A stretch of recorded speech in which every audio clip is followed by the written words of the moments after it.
Hello, my name is Steven. I'm coming to you again with another unedited, unscripted live stream. What you see is what you get, and as always, this is just my opinion. So, surfing around YouTube, as I always do, I came across some prepper sites, where you prepare for economic collapse, basically the end of society. Well, this one's pretty good, the Canadian Prepper. Uh, I watched two articles basically caught my eye. But the first one here, who will be the first to perish after collapse? Well, basically it's the out of shape, the obese, the unprepared, maybe the very young, the elderly, and you can perish from all kinds of reasons, to violence, to lack of food, to disease.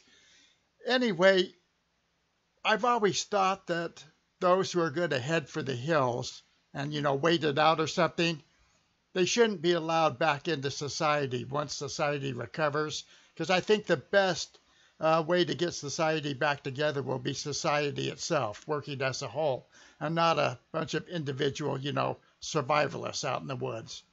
Anyway, so it hit me, a couple of thoughts on this, and maybe comical, I don't know. But as far as the food shortage, there's going to be so many people dying of lack of food. Well, okay, so we turn to cannibalism, like the Donner Party. I mean, there's going to be meat all over the place. So, see, we have the cannibal generals of Liberia. Apparently, cannibal has been a part of human history for, I guess, maybe as long as humans have existed. And it still continues today. So all we really need is to learn how to prepare, humans for food. Kind of reminds me of that old Outer Limits thing, remember, where the guy came down from outer space to serve man? And it really turned out to be a cookbook and not really, to help mankind. Serving man was, basically, I guess, a cookbook on cooking people. All right, so here we're going to have a lot of food as far as, cannibalism. All right, tell me I'm wrong, right?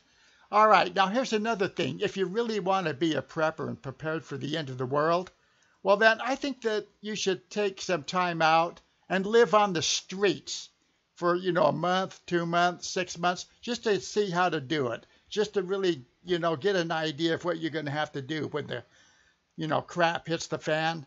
I mean, come on, that's a good idea, right? Learning how to live on the streets. In fact, I've often thought that, homeless people could even start a business, teaching, middle-class Americans on how to live on the streets. I think that's an excellent idea. All right.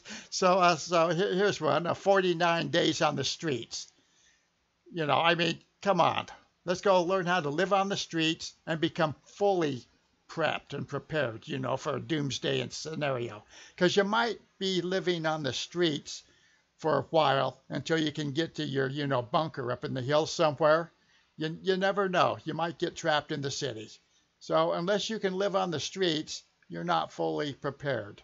At least that's my thought bubble. Okay, my name is Steven, and this is just my opinion.